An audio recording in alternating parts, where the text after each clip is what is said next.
ವೀಕ್ಷಕರೇ ನಮಸ್ಕಾರ. ನೀವು ಎಲ್ಲಂದರೆ ಅಲ್ಲೇ ಉಗುಳುವಂತಹ ಫೂ ಅಂತ ಉಗುಳ್ತಾರಲ್ಲ ಅಂಥ ಜನರನ್ನು ನೋಡಿರ್ಬೋದು.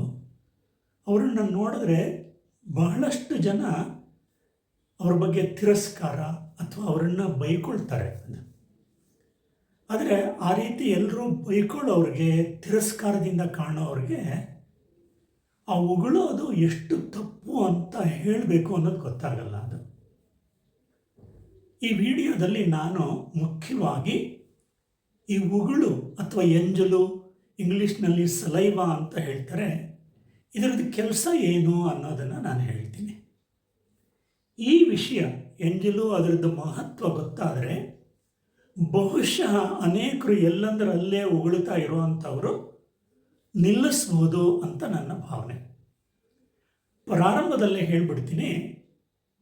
ವಿಜ್ಞಾನದ ಪ್ರಕಾರ ಎಂಜಲು ಅಥವಾ ಸಲೈವಾ ಇದೆಯಲ್ಲ, ಅದಕ್ಕೆ 7 ಕಾರ್ಯಗಳು ನಮ್ಮ ದೇಹದಲ್ಲಿ ಅದು ಮಾಡುತ್ತೆ. ಮೊಟ್ಟ ಮೊದಲನೇದಾಗಿ ಅದು ಜೀರ್ಣಕಾರಿ. ಅದು ಜೀರ್ಣಕಾರಿ ಹೇಗೆ ಅಂತ ನಿಮಗೆ ಅರ್ಥ ಆಗಬೇಕಾದ್ರೆ ಒಂದು ಸಣ್ಣ ಪ್ರಯೋಗ ಹೇಳ್ತೀನಿ. ನೀವು ಅವಲಕ್ಕಿ ಇದೆಯಲ್ಲ, ಪೋಹ ಅಂತ ಕರೀತಾರಲ್ಲ, ಒಂದು 4 ಕಾಳು ಅವಲಕ್ಕಿಯನ್ನು ಬಾಯಲ್ಲಿ ಇಟ್ಕೊಳ್ಳಿ. ನೀವು ಬಾಯಲ್ಲಿ ಹಾಕ್ಕೊಂಡ ತಕ್ಷಣವೇ ಅದರದ್ದು ರುಚಿ ಏನೂ ಇರಲ್ಲ. ಅದಕ್ಕೆ ನಿಮಗೆ ಸಪ್ಪೆ ಅನಿಸುತ್ತೆ, ಯಾವುದೋ ಒಂದು ವಸ್ತು ಬಾಯಲ್ಲಿ ಹಾಕ್ಕೊಂಡಾಗ ಅನಿಸುತ್ತೆ. ಆದರೆ ಅವಲಕ್ಕಿನ ಹಾಗೆ ನುಂಗದೆ ನಿಮ್ಮ ಎಂಜಲಿಂದ ಅದನ್ನು ಒದ್ದೆ ಮಾಡಿಕೊಂಡು 10 ನಿಮಿಷ ಇಟ್ಕೊಳ್ಳಿ. ಆಮೇಲೆ ನೀವು ಸೂಕ್ಷ್ಮವಾಗಿ ಗಮನಿಸಿದ್ರೆ ನಿಮಗೆ ಆಶ್ಚರ್ಯ ಆಗುತ್ತೆ. ನೀವು ತಿಂದಿರೋ ಅವಲಕ್ಕಿ ಅದು ಸಿಹಿಯಾಗಿರುತ್ತೆ. ಇದಕ್ಕೆ ಕಾರಣ ಏನು ಅಂದರೆ, ನೇರವಾಗಿ ಅವಲಕ್ಕಿಯಲ್ಲಿ ಕಾರ್ಬೋಹೈಡ್ರೇಟ್ಸ್ ಇರುತ್ತೆ. ಅದು ಕಾಂಪ್ಲೆಕ್ಸ್ ಕಾರ್ಬೋಹೈಡ್ರೇಟ್ಸ್. ಅದು ನೇರವಾಗಿ ಅದು ನಮ್ಮ ದೇಹದಲ್ಲಿ ಜೀರ್ಣ ಆಗಲ್ಲ. ಅದು ಜೀರ್ಣ ಆಗಬೇಕಾದ್ರೆ ಅದು ಸಿಂಪಲ್ ಕಾರ್ಬೋಹೈಡ್ರೇಟ್ಸ್ ಆಗಬೇಕು. ಹಾಗಾಗಬೇಕಾದ್ರೆ ನಮ್ಮ ಬಾಯಲ್ಲಿರುವಂಥ ಎಂಜಲಿನಲ್ಲಿ ಒಂದು ಎನ್ಸೈಮ್ ಅಥವಾ ಕನ್ನಡದಲ್ಲಿ ಕಿಣ್ವ ಅಂತ ಕರೀತಾರೆ, ಅದು ಆ ಅವಲಕ್ಕಿಯ ಮೇಲೆ ವರ್ತಿಸುತ್ತೆ. ಅವಲಕ್ಕಿಯಲ್ಲಿರುವಂಥ ಕಾಂಪ್ಲೆಕ್ಸ್ ಕಾರ್ಬೋಹೈಡ್ರೇಟ್ಸನ್ನು ಸಿಂಪಲ್ ಕಾರ್ಬೋಹೈಡ್ರೇಟ್ಸ್, ಡೈಜೆಸ್ಟಿಬಲ್ ಕಾರ್ಬೋಹೈಡ್ರೇಟ್ಸ್ ಆಗಿ ಪರಿವರ್ತಿಸುತ್ತೆ. ಆ ಕಿಣ್ವದ ಹೆಸರು ಅಮಿಲೇಸ್ ಅಂತ ನೆನ್ಪಿಟ್ಕೊಳ್ಳಿ. ಆ ಎನ್ಸೈಮ್ ಹೆಸರು ಅಮಿಲೇಸ್. ಅದಕ್ಕೋಸ್ಕರನೇ ಪ್ರಾರಂಭದಲ್ಲಿ ಸಿಹಿಯಾಗಿಲ್ಲದೆ ಇರೋವಂಥ ಅವಲಕ್ಕಿ ಆಮೇಲೆ ನಿಮಗೆ ಸಿಹಿ ಅಂತ ಅನಿಸುತ್ತೆ. ಗೊತ್ತಾಯ್ತಲ್ವಾ ಹೇಗೆ ಎಂಜಲು ನಮ್ಮ ಜೀರ್ಣಕ್ರಿಯೆಗೆ ಸಹಾಯ ಮಾಡುತ್ತೆ ಅಂತ. ಅದಕ್ಕೋಸ್ಕರನೇ ದೊಡ್ಡವರು ಅನೇಕರು ಊಟ ಮಾಡುವಾಗ ನಿಧಾನಕ್ಕೆ ಊಟ ಮಾಡು, ಗಡಿಬಿಡಿ ಮಾಡಬೇಡ ಅಂತ ಹೇಳ್ತಾರೆ. ಅದಕ್ಕೆ ತುಂಬ ಮುಖ್ಯವಾಗಿರೋ ಅಂಥ ಕಾರಣ ಇದೆ. ನಾವು ಊಟ ಮಾಡುವಾಗ ಒಂದೊಂದು ತುತ್ತಿನ ಜೊತೆಗೂ ಸಾಕಷ್ಟು ಎಂಜಲು ಸೇರಬೇಕು. ಅದು ಬರೀ ಒಣ ಆಹಾರನ ತುರುಕಿಕೊಂಡ್ರೆ ಜಾಸ್ತಿ ಆಹಾರನ ನಾವು ನಮ್ಮ ಹೊಟ್ಟೆಗೆ ಸೇರಿಸಿರ್ಬೋದು, ಆದರೆ ಸೇರಿಸಿರೋದೆಲ್ಲವೂ ಕೂಡ ಜೀರ್ಣ ಆಗಲ್ಲ, ನೆನಪಿರಲಿ. ಅದಕ್ಕೋಸ್ಕರನೇ ನಿಧಾನವಾಗಿ ಅದನ್ನು ಹಲ್ಲಿಂದ ಅಗಿಲೂಬೇಕು. ಅದರ ಜೊತೆಗೆ ಜೊಲ್ಲು, ಎಂಜಲು ಅಥವಾ ಸಲೈವಾ, ಉಗುಳು ಅಂತ ಹೇಳ್ತಾರಲ್ಲ, ಅದನ್ನು ಸಾಕಷ್ಟು ಸೇರಿಸ್ಬೇಕು. ಸೇರಿಸಿ ಅದನ್ನು ಒಂದು ಒಳ್ಳೆ ಪೇಸ್ಟ್ ಥರ, ಬೋಲಸ್ ಅಂತ ಹೇಳ್ತಾರೆ, ಹಾಗಾದಮೇಲೆ ಅದನ್ನು ನುಂಗಬೇಕು. ಆಗ ಮಾತ್ರ ನಾವು ತಿಂದಿರೋ ಆಹಾರ ವ್ಯರ್ಥವಾಗದೆ ಅದು ನಮ್ಮ ದೇಹದಲ್ಲಿ ಜೀರ್ಣ ಆಗತ್ತೆ. ಇದು ನೆನಪಿರಲಿ. ಇದು ಎಂಜಲಿದು ಒಂದು ಮುಖ್ಯವಾಗಿರೋ ಅಂಥ ಕೆಲಸ. ಅದು ಇನ್ನು ಎರಡನೇದು, ನೀವು ಸ್ಕ್ರೀನ್ ಮೇಲೆ ನೋಡ್ತಾ ಇರ್ಬೋದು, ಅಲ್ಲಿ ನಮ್ಮದು ದೇಹದ ಜೀರ್ಣಾಂಗ ವ್ಯೂಹ, ಡೈಜೆಸ್ಟಿವ್ ಸಿಸ್ಟಮ್ದು ಚಿತ್ರ ಕಾಣಿಸ್ತಾ ಇದೆ. ಬಾಯಿನಲ್ಲಿ ನಾವು ಈ ಥರ ಅಗದು ಅದನ್ನು ನುಣುಪಾಗಿ ಮಾಡಿ ಅದಕ್ಕೆ ಸಾಕಷ್ಟು ಎಂಜಲು ಸೇರಿಸಿ ನುಂಗಿರೋ ಅಂಥ ಆಹಾರ ಅದು ಅನ್ನನಾಳದಲ್ಲಿ ಹಾದು ಹೋಗಬೇಕು. ಈ ಅನ್ನನಾಳ ಅಂದರೆ ಒಂದು ಪೈಪ್, ಅದು ಈಸೋಫ್ಯಾಗಸ್ ಅಂತ ಕರೀತಾರೆ ಇಂಗ್ಲೀಷ್ನಲ್ಲಿ.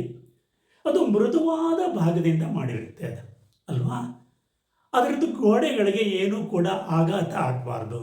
ನಮ್ಮ ಆಹಾರದಲ್ಲಿ ಯಾವುದೋ ಗಟ್ಟಿಯಾಗಿರೋ ಪದಾರ್ಥ ಅದನ್ನು ಕೊರ್ಕೊಂಡು ಹೋದರೆ ಇಂಟರ್ನಲ್ ಬ್ಲೀಡಿಂಗ್ ಆಗುತ್ತೆ. ಅದಕ್ಕೋಸ್ಕರನೇ ಮೃದುವಾಗಿರಬೇಕು. ಇದು ಎಂಜಲು ಇದೆಯಲ್ಲ, ಅದು ಸಾಕಷ್ಟು ಲೂಬ್ರಿಕೆಂಟ್ ಅಂತ ಹೇಳ್ತಾರೆ. ಈಗ ಯಾವುದಾದ್ರೂ ಮಿಷಿನ್ಗಳಿಗೆ ಗ್ರೀಸ್ ಹಾಕ್ತಾರೆ ನೋಡಿ, ಅಥವಾ ಸ್ವಿಂಗ್ ಮಿಷನ್ಗೆ ಆಯಿಲ್ ಹಾಕ್ತಾರೆ, ಹಾಗೆ ಅದು ಲೂಬ್ರಿಕೆಂಟ್ ಆಗಿ ಮೃದು ಚಾಲಕವಾಗಿ ಕೆಲಸ ಮಾಡುತ್ತೆ. ಆಹಾರ ಸುಲಭವಾಗಿ ಅನ್ನನಾಳದಲ್ಲಿ ಮತ್ತು ಮುಂದೆ ಜೀರ್ಣ ಸಣ್ಣ ಕರಲಿನಲ್ಲಿ ಎಲ್ಲ ಹಾದು ಹೋಗಲಿಕ್ಕೆ ಅನುಕೂಲ ಹಾಗೆ ಮಾಡುತ್ತೆ. ಈ ಎರಡನೇ ಕೆಲಸ. ಅದು ಮೂರನೇ ಕೆಲಸ, ನಿಮಗೆ ಗೊತ್ತಿರ್ಬೋದು, ನಮ್ಮ ದೇಹದಲ್ಲಿ ಕಣ್ಣು, ಮೂಗು, ಕಿವಿ, ಬಾಯಿ ಇವೆಲ್ಲ ಓಪನ್ ಆಗಿರೋ ಅಂಥ ಭಾಗಗಳು. ಈ ಓಪನ್ ಆಗಿರೋ ಅಂಥ ಭಾಗಗಳಿಂದ ರೋಗಾಣುಗಳು ನಮ್ಮ ದೇಹವನ್ನು ಪ್ರವೇಶಿಸಿ ರೋಗವನ್ನು ಉಂಟು ಮಾಡೋ ಸಾಧ್ಯತೆ ಇರುತ್ತೆ. ಅದಕ್ಕೆ ಬಾಯಿಂದ ನಮ್ಮ ಆಹಾರದ ಒಳಗೆ ಇರಬಹುದಾಗಿರುವಂಥ ರೋಗಕಾರಕ ಬ್ಯಾಕ್ಟೀರಿಯಾಗಳನ್ನು ನಿಷ್ಕ್ರಿಯಗೊಳಿಸುವಂಥ ಕೆಲಸ ಕೂಡ ಈ ಎಂಜಲು ಮಾಡುತ್ತೆ. ಇದಕ್ಕೆ ಈ ಥರ ರೋಗ ನಿರೋಧಕ ಶಕ್ತಿ ಇರೋದ್ರಿಂದನೇ ಕೆಲವರು ಹಿಂದಿನ ಕಾಲದವ್ರು ಹೇಳ್ತಾರೆ, ಮಕ್ಕಳಿಗೆ ಸಣ್ಣ ಪುಟ್ಟ ಗಾಯ ಆಯಿತು ಅಂದರೆ ಸ್ವಲ್ಪ ಎಂಜಲನ್ನು ಅದಕ್ಕೆ ಹಚ್ಚಿದ್ರೆ ಸಾಕು, ಅದು ವಾಸಿ ಆಗಿಬಿಡುತ್ತೆ. ಇದು ಒಂದು ರೀತಿ ಹೋಮ್ ರೆಮಿಡಿ. ತುಂಬ ದೊಡ್ಡ ಗಾಯ ಆಗಿದ್ದು ರಕ್ತ ಹರಿತಾ ಇದ್ದರೆ ನೀವು ಬೇರೆ ಏನು ಬೇಕೋ ಅದನ್ನು ಮಾಡಿ ಡಾಕ್ಟ್ರ್ ಹತ್ರ ಹೋಗಿ ಪ್ಲಾಸ್ಟರ್ ಹಾಕಿ. ಸಣ್ಣ ಪುಟ್ಟ ಗಾಯ ಆಗಿದ್ದರೆ ಎಂಜಲು ಹಚ್ಚಿದ್ರೆ ಸಾಕು, ಅದರ ಗಾಯ ವಾಸಿ ಆಗೋಗ್ಬಿಡುತ್ತೆ. ಇದು ಕೆಲವರಿಗೆ ಹಳಬರಿಗೆ ಅನುಭವಸ್ಥರಿಗೆ ಗೊತ್ತಿರೋ ಅಂಥ ವಿಷಯ. ಅದು ಇನ್ನೊಂದು ಮುಖ್ಯವಾಗಿರೋ ಅಂಥ ಕೆಲಸ ಇದೆ. ಕೆಲವರು ಈಗಿನ ಜಾಸ್ತಿ ಜನರ ಸಮಸ್ಯೆ ಅಂದರೆ ಅಸಿಡಿಟಿ, ಗ್ಯಾಸ್ ಟ್ರಬಲ್ ಅಂತ ಹೇಳ್ತಾರೆ. ಅಂದರೆ ದೇಹದಲ್ಲಿ ಆಮ್ಲೀಯತೆ, ಆ್ಯಸಿಡ್ ಅದು ಉತ್ಪತ್ತಿ ಆಗುತ್ತೆ, ಅತಿ ಆಮ್ಲೀಯತೆ ಉಂಟಾಗುತ್ತೆ ಅಂತ. ನಿಮಗೆ ಗೊತ್ತಿರಲಿ, ಈ ಎಂಜಲ್ ಇದೆಯಲ್ಲ, ಅಸಿಡಿಟಿಯನ್ನು ತಟಸ್ಥಗೊಳಿಸುವಂಥ ಶಕ್ತಿ ಈ ಎಂಜಲಿಗೆ ಇದೆ. ಅದಕ್ಕೋಸ್ಕರನೇ ಈ ಒಂದು ಕೆಲಸದಿಂದಾಗಿ ನಮ್ಮ ಹಲ್ಲಿನ ರಕ್ಷಣೆಯನ್ನು ಮಾಡುತ್ತೆ.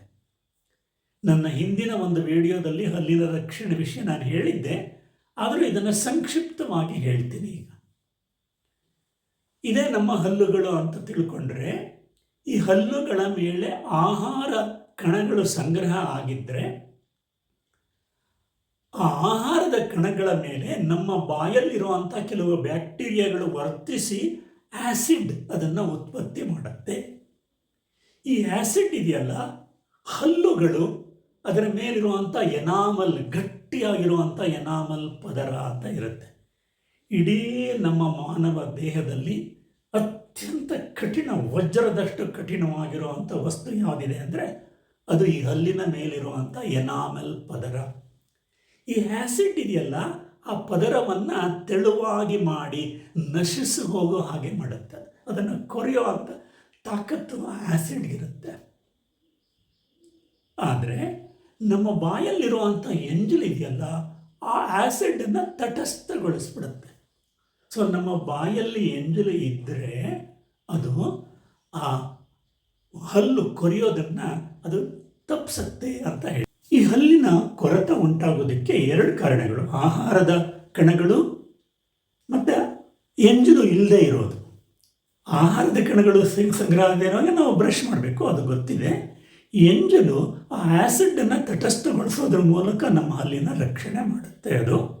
ಸೊ ಹೀಗೆ ನಮ್ಮ ದೇಹದಲ್ಲಿ ಅಸಿಡಿಟಿ ಇದ್ರೂ ಕೂಡ ನಾವು ಊಟದ ಜೊತೆಗೆ ಸಾಕಷ್ಟು ಆ ಎಂಜಲನ್ನು ಸೇರಿಸ್ಕೊಂಡು ನಿಧಾನವಾಗಿ ಊಟ ಮಾಡಿದ್ರೆ ನಮ್ಮ ಊಟದಲ್ಲಿ ಜಾಸ್ತಿ ಗರಂ ಮಸಾಲ, ಹುಳಿ, ಉಪ್ಪು, ಖಾರ ಆ ಥರದ್ದೆಲ್ಲ ಪದಾರ್ಥಗಳಿರುತ್ತೆ. ಅದು ಆ್ಯಸಿಡ್ ಜನರೇಟ್ ಮಾಡಲಿಕ್ಕೆ ಸಹಾಯ ಮಾಡುತ್ತೆ.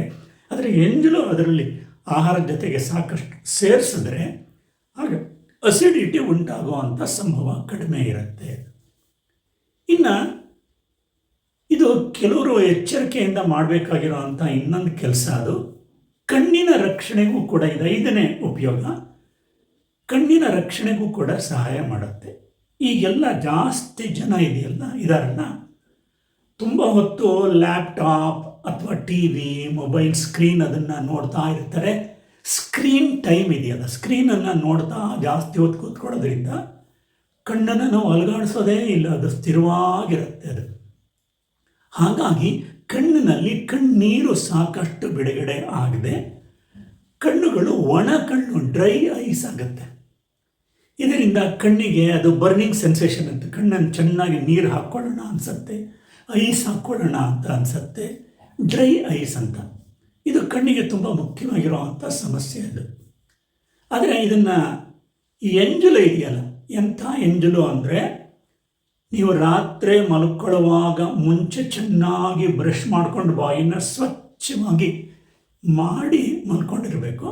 ಬೆಳಗ್ಗೆ ಎದ್ದ ತಕ್ಷಣ ನಿಮ್ಮ ಬಾಯಲ್ಲಿ ಶುದ್ಧವಾದ ಎಂಜಲಿರುತ್ತೆ. ಅದು ಈ ಎಂಜಲನ್ನು ನೀವು ಒಂದು ಸ್ವಲ್ಪ ನಾಲ್ಗೆಯಿಂದ ತಗೊಂಡು ಈ ಕಣ್ಣಿಗೆ ಕಾಡಿಗೆ ಅಥವಾ ಕಾಜಲ್ ಅಂತ ಹೇಳ್ತಾರಲ್ಲ, ಅದನ್ನು ಹಚ್ಚುತ್ತಾರಲ್ಲ, ಆ ರೀತಿ ಹಚ್ಚಿ ಕಣ್ಣನ್ನು ಸ್ವಲ್ಪ ಮುಚ್ಚಿ ತೆಗೆದು ಮಾಡಿದ್ರೆ ನಿಮ್ಮ ಡ್ರೈ ಐಸ್ ಸಮಸ್ಯೆ ಇದೆಯಲ್ಲ, ಇದನ್ನು ದಿನಾ ಮಾಡಬೇಕು. ಆದರೆ ಈ ಮಾಡಬೇಕಾದ್ರೆ ರಾತ್ರಿ ಮಲ್ಕೊಳ್ಳೋಕ್ಕಿಂತ ಮುಂಚೆ ನೀವು ದಿನ ಬ್ರಷ್ ಮಾಡಿರಬೇಕು. ಎದ್ದ ತಕ್ಷಣ ಈ ಕೆಲಸ ಮಾಡಬೇಕು. ಆದರೆ ಎಚ್ಚರಿಕೆಯಿಂದ ಮಾಡಬೇಕು. ನಿಮ್ಮ ಬೆರಳು ನಮ್ಮ ಕಾರ್ನಿಯ ಅದನ್ನು ಉಜ್ಜಬಾರದು. ಬರೀ ಇದನ್ನು ಹಿಗ್ಗಿಸಿ ಕಣ್ಣಿಗೆ ಕಾಡಿಗೆ ಅಥವಾ ಕಾಜಲ್ ಇದೆಯಲ್ಲ ಅದನ್ನು ಹಚ್ಚುತ್ತಾರಲ್ಲ, ಆ ರೀತಿ ಎಂಜಲನ್ನು ಹಚ್ಚಿ ಕಣ್ಣಿಗೆ ಮುಚ್ಚು ಎಲ್ಲ ಮಾಡಿದ್ರೆ ಎರಡೂ ಕಣ್ಣಿಗೂ ಆಗ ಡ್ರೈ ಐಸ್ ನಿವಾರಣೆಗೆ ಇದು ತುಂಬ ಪ್ರಯೋಜನ ಮಾಡುತ್ತೆ. ಯಾಕೆ ಅಂದರೆ ಇದು ನಮ್ಮ ದೇಹದಲ್ಲಿ ಟಿಯರ್ಸ್ ಅಂತ ಹೇಳ್ತಾರೆ, ಕಣ್ಣೀರು, ಅದು ಉತ್ಪತ್ತಿ ಆಗಲಿಕ್ಕೆ ಸಹಾಯ ಮಾಡುತ್ತೆ. ಅದು ನಿಮ್ಗೆ ಇನ್ನೊಂದು ವಿಷಯ ಹೇಳಿರ್ತೀನಿ, ನಮ್ಮ ಬಾಯಲ್ಲಿ ಎಂಜಲು ಸಲೈವ ಅದು ಬಿಡುಗಡೆ ಆಗದೆ ನಾಲಿಗೆಯ ಕೆಳಭಾಗದಲ್ಲಿ ಅದರದ್ದು ಗ್ಲ್ಯಾಂಡ್ಸ್ ಇದೆ, ಅದರದ್ದು ಗ್ರಂಥಿಗಳಿದೆ, ಅಲ್ಲಿ ಬಿಡುಗಡೆ ಆಗುತ್ತೆ. ಅದು ಎಂಜಲದು ಇನ್ನೊಂದು 6ನೇ ಕೆಲಸ ಅಂತ ಹೇಳಿದ್ರೆ ಅದು ರುಚಿಗ್ರಹಣ, ಅದು ಟೇಸ್ಟ್. ನಮಗೆ ಆಹಾರದ ರುಚಿ ಇರೋದು ಗೊತ್ತಾಗೋದೇ ಈ ಎಂಜಲಿಂದ.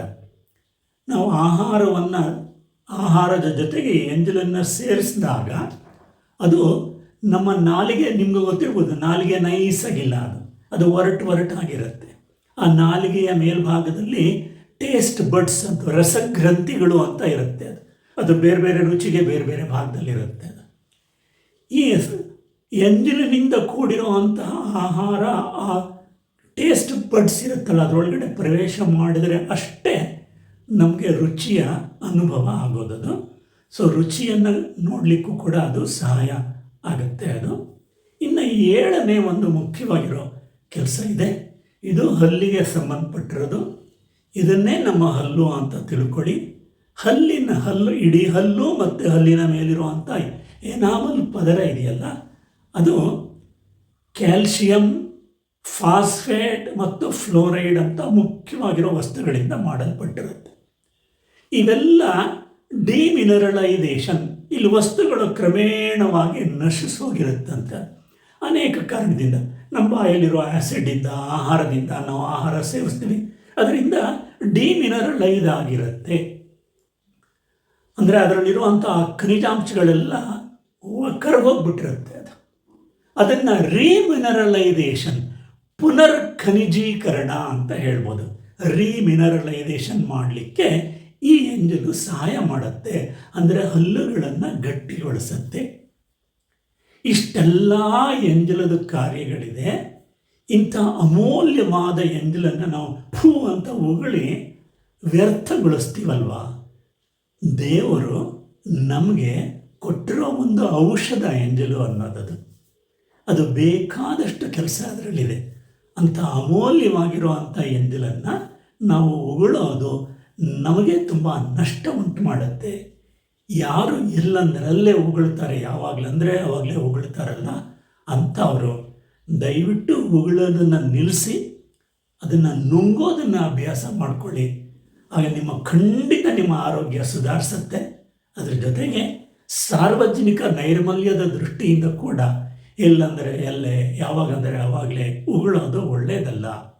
ಈ ವಿಡಿಯೋ ನಿಜವಾಗಲೂ ಈ ಥರ ಒಂದು ಸಾಮಾಜಿಕ ಸಮಸ್ಯೆಯನ್ನು ನಿವಾರಣೆ ಮಾಡುತ್ತೆ ಮತ್ತು ಅನೇಕರ ಆರೋಗ್ಯ ಸುಧಾರಣೆಗೆ ಸಹಾಯ ಮಾಡುತ್ತೆ ಅಂತ ಅನಿಸಿದ್ರೆ ನೀವು ಹೇಳಲೇಬೇಕಾಗಿಲ್ಲ, ನೀವೇ ಈ ವಿಡಿಯೋನ ಸಾಕಷ್ಟು ಜನರಿಗೆ ಶೇರ್ ಮಾಡ್ತೀರಾ ಅಂತ ಭಾವಿಸಿದ್ದೀನಿ. ನಮಸ್ಕಾರ.